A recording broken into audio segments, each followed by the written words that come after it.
make it short. It ain't gonna be.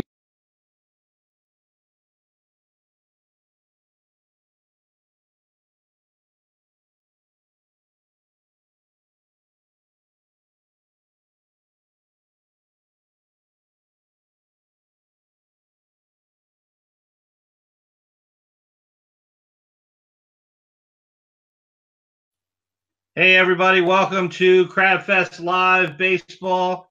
Coach O'Connor here with Coach Kaplangis. Hey, Coach, how are you? Hey, good morning. How you guys doing? CrabFest Live Baseball. So, how's everything going on the island?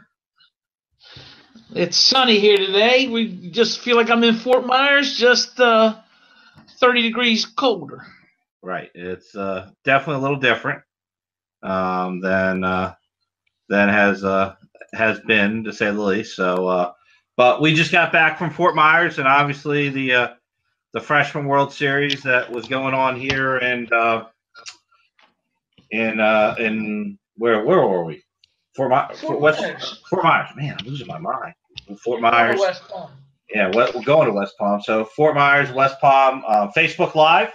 Hopefully everybody can join us. Also live on Twitter and on YouTube at the same time. So all three we can get you. So joining. This is the CrabFest Baseball Organization out of Maryland.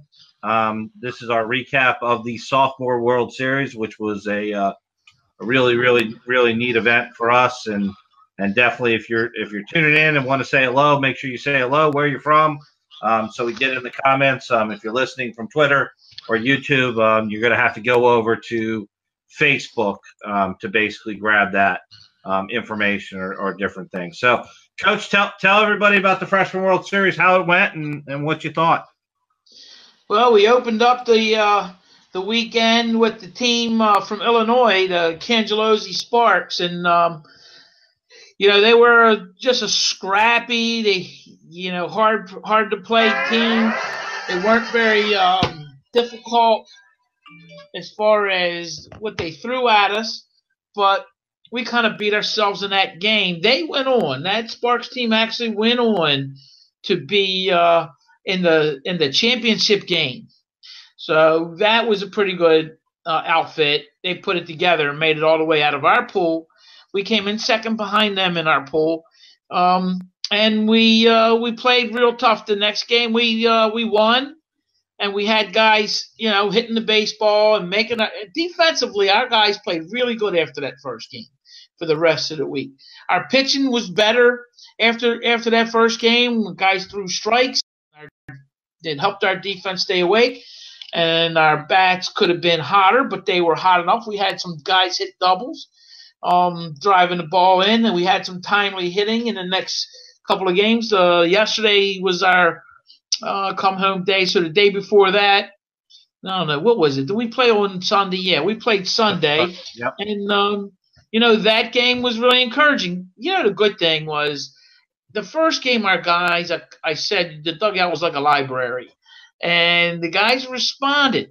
And on Saturday, we had electric fence. We had enthusiasm. We were having a lot of fun. And my guys might have seen us on Instagram. I did a little post or a Facebook Live. I don't remember what it was. I think it was a Facebook Live thing I turned on real quick during the game.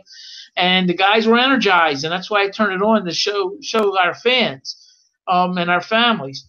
The kids responded. They were there to understand that they're there to learn, to get better, to understand the process. And, when the guys are having fun, they're going to play better. It's when they're stressed out trying to impress all those colleges that were there. I mean, on day one, we had some NCAA D1 schools all around us and actually come in and say hi to us at the dugout. Yeah, we probably had about 15 colleges watch us play, especially that first game. And you have one game in the day, and that's your opportunity to show. It's a snapshot. Hey, should I come back and watch more? Is there another opportunity? And unfortunately for us, we didn't play great. But like you said, from a performance perspective, Gavin Swaney, who was our catcher in that game, showed really well. Threw the ball around, blocked the ball really well. He's a 2000 20 or 21 from Walkersville. He did really, really well. And then you come the next day, and Kevin Wallace, who's a 2021 for my program at DeMatha, throws a complete game and gets us into an opportunity that, if Sparks would have lost or something would have happened on the team they played, we would have won our bracket. Instead, we had probably 7 or 8 plays that it didn't happen, and we end up getting. And obviously, as you're tuning in and stuff like that, reminder that you're listening to CrabFest Live.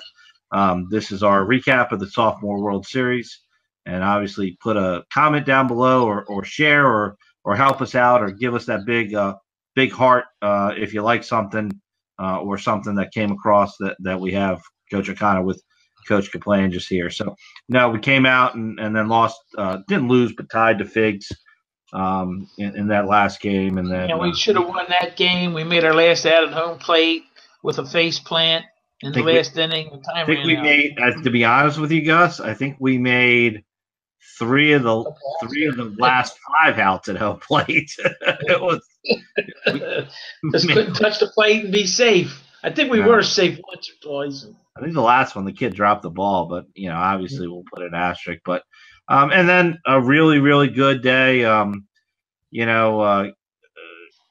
Player we picked up from down in that area came and pitched for us against Figs. Threw really, really, really well.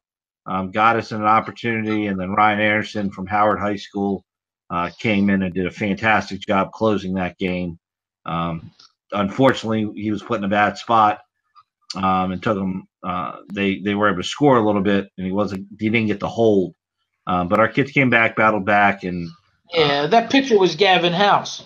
Yeah, Gavin House. That was the third day. The third day, yeah, the third day was Gavin House. But MJ Lux gets a Colin kid. That was Colin, the other kid with Colin threw. Yeah, Colin threw against Figs.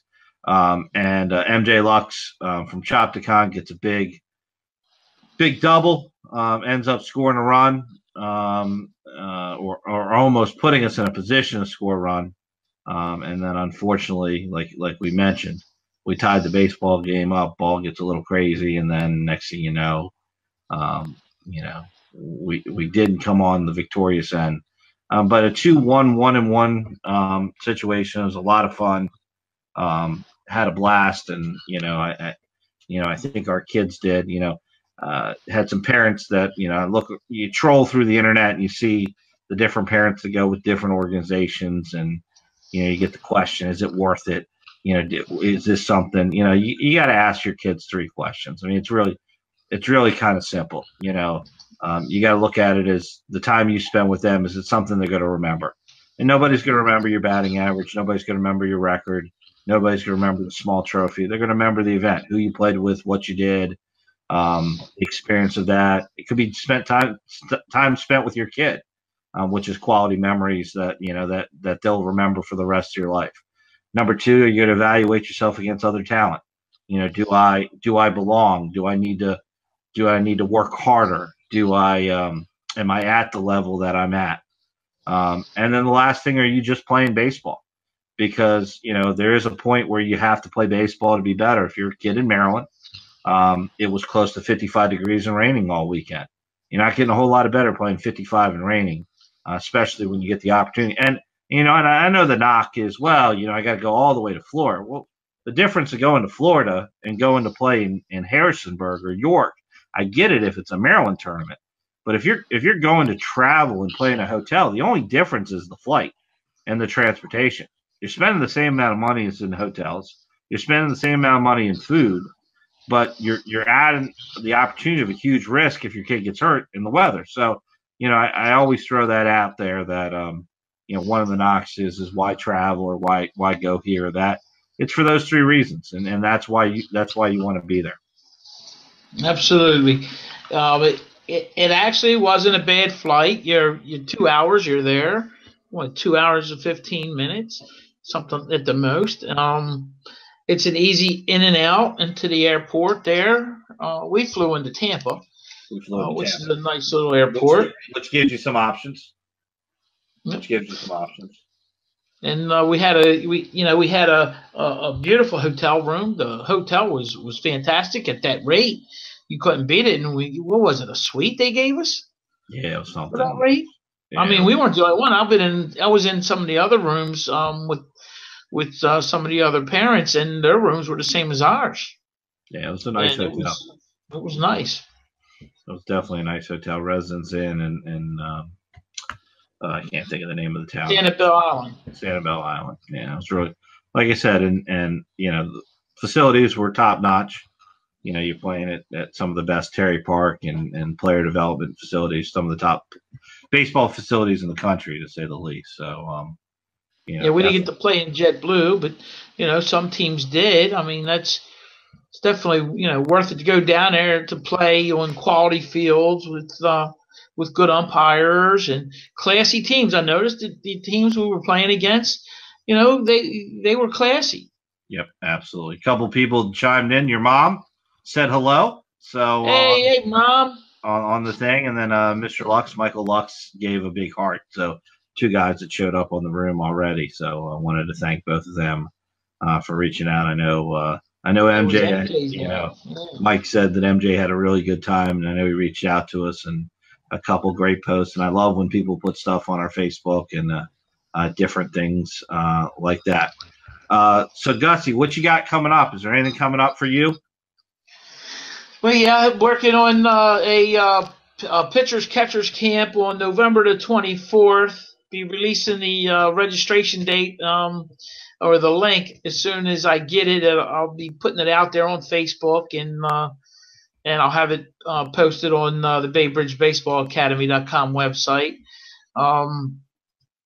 And there'll be Mike Linsky, who was in the Orioles system, also known as the Nuke. He'll be coming up from Houston to handle the pitchers aspect of it, and we'll be working on the top velocity program and talking about the ways of training and the grind and how to get through it and how the kinetic chain works. And we're actually going to have the catchers go first so that Drew Lohman from St. John's will be working with the catchers.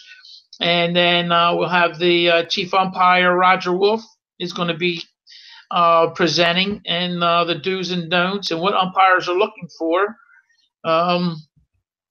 And help the catchers at that high school elite level understand how to showcase themselves better and get the calls at the same time. It's going to be very informational. It's going to be worth every penny, and we'll run it from 4 to 7, with that last hour being for the catchers to catch the pitchers, so the pitchers can throw bullpen, and the pitchers are going to go from 7 to 9. Actually 6 to 9. We're going to run the pitchers from 6 to 9, so that it'll be an overlap of pitchers and catchers. So we actually have the umpire back there getting some reps and talking to the kids about what they're doing under sort of battle conditions and bullpens. And where is that going to be held at? That's going to be at the Queenstown Sports Center down here on Main Street in Queenstown, Maryland, not far from the golf course. Very cool. Very cool. And then for me, I'll be heading with the freshman group down to West Palm. We head down next weekend. So if you have a kid or you're in Florida or you know some people down there or you're interested in going, the Freshman World Series, we have 2 games on Friday, 1 game on Saturday, and then hopefully another or 2 or 3 on Sunday. But we have a great opportunity to play down at the Nats and Astros complex. So that's this weekend. And then obviously what's upcoming for both of us is Disney. And we're definitely looking for kids for 11, 12s, 13s. Well, not 11, 12s, 14, 16, 18s is where we're looking for kids. We're pretty much sold out in the 10s and 13s, unless it's the right position. We could probably use an arm or 2 at the 13-year-old level, and that's about really kind of it. So if you're interested in that, send an email, either put it on here or share this video with somebody else. Let them know about Disney and the opportunities that we have, the events that we have going on. But definitely a couple things on the horizon for CrabFest. Gus Bus baseball and different things like that for your Yeah, flyer. Go ahead. yeah, I'm also going to be. I'm available now for pitching and hitting lessons. Operate out of bases in Glen Burnie, out of halls over there in Millersville and the Queenstown Sports Center. Going to be running the Top Velocity Maryland program. Anybody interested in that, contact me and we'll work out a schedule for you. It's about getting the kid to become a hard worker, dedicated, disciplined. We teach pride, heart, and determination. That's what the PhD of baseball is all about. And I'm not so good at looking at this camera thing, Sean, so my eyes are going up and down. But if you have a young player that's looking for instruction, more than just being a swing coach, I'm a hitting coach and I'm a motivational coach, and I help the kids get through a lot more than just baseball. Baseball's life, and we use baseball to teach the lessons of life, more so than you would imagine. More than people want to give people credit. Let's put it like that. Yeah, I'm also working with Sports Force. I forgot to plug Sports Force. I'm a recruiting advisor with Sports Force for the college process. So if you need an advisor, look me up and give me a call. At just go to let's see, where should I send them, Sean? I got so many places you can find me. I would imagine you would send them to your website. Is where you go to BayBridgeBaseballAcademy.com. BayBridgeBaseballAcademy.com. Yeah, and obviously, for me, if you're in the West Palm area, want to come out and say hello, we'll be down there this weekend, or I'll be down there this weekend. Gus has got his camps coming up, and then obviously Disney here coming in the near future. Hope to have a recap. Hope to have stuff down there. Gus, appreciate it. Hopefully we can get a Redskin Raven weekend again, a victory for both of us. So both of us will be happy again. That was nice as far as Sunday. And I appreciate everything, bud. Well, I'm rooting for the Milwaukee Brewers right now and Josh Hader to have a successful playoff run into the World Series. But you're welcome. Thanks for having me on the show, and always having a blast. Good luck down there at West Palm. I know you got a tough bracket to follow. Yeah, but that's what you go down there. You go down there to play competition, no question about that. You're going to see the best. Yeah, you guys will see the best. So I appreciate it. All right, bud. I'll talk to you. We'll see you on the back end here. All righty. Take care.